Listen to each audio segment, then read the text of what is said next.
दुनिया दर्शन आवे।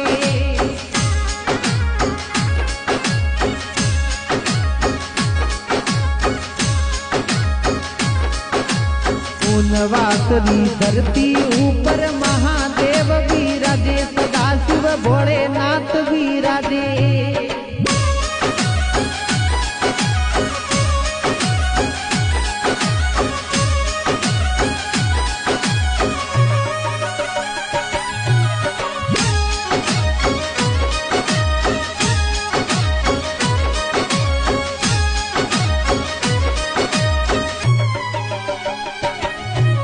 श्रावण महीनो घणो सुहाणो, मेळो भारी लागे, सदाशिव मेळो भारी भरावे।